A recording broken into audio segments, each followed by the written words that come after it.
Let me save you some pain. These are the biggest red flags for clients in photography. And I know this because I've said yes to all of these people at some point. So let me save you the pain and go through them. Before we go too far into this video, let me know in the comments below what your biggest red flags that clients give you are, because I love to hear them.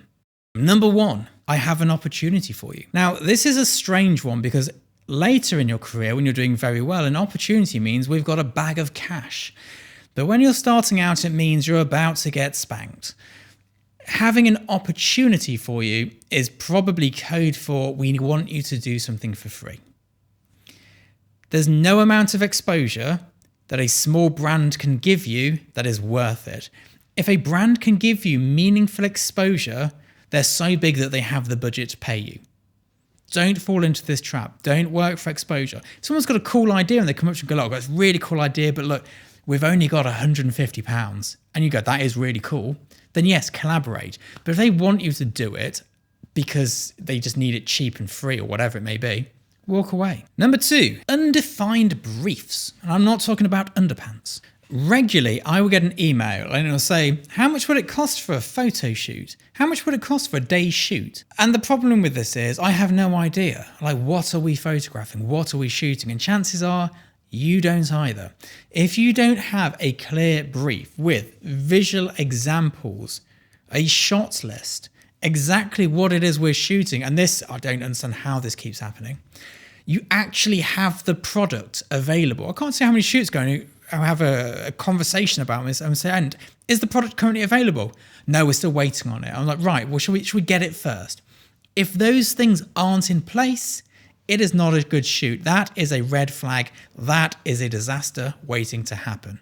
Any unclear brief, any let's get creative with it on the day, or let's have a play around on the day, that's a nightmare. How do you manage the scope of that project when the brief is let's get creative? Might sound fun, never is. I know that because I did one recently.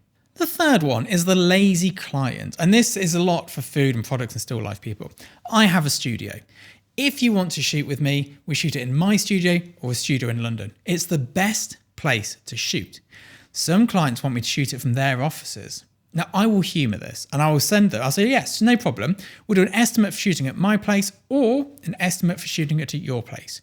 So the thing is, they don't want to leave. They want to stay where their product is in their office and not do anything. They want everyone to come to them. The problem for me is if I have to pack down my entire studio and transport it in a lorry to somewhere or use a rental house and get there and there's big windows that we can't cut out the ambient light from, the ceilings are too low, all of those things, it's a nightmare. As soon as a client says that and they don't have a good reason for it, I just walk away. There is no need to shoot outside of a studio for my sort of work. And of course, if you're a lifestyle photographer, this doesn't apply to you, but making sure you're in the right location is key. If the client doesn't respect that, they are going to be a nightmare client because they will expect the high level of work you produce in a studio done in their office with a low polystyrene ceiling. The last one, and this is a biggie, and I've fallen victim to this one 3 times, which doesn't say a lot for my learning capacity, but clients who complain about the previous photographer. I had one client who complained that the previous photographer insisted on having a salad at lunch.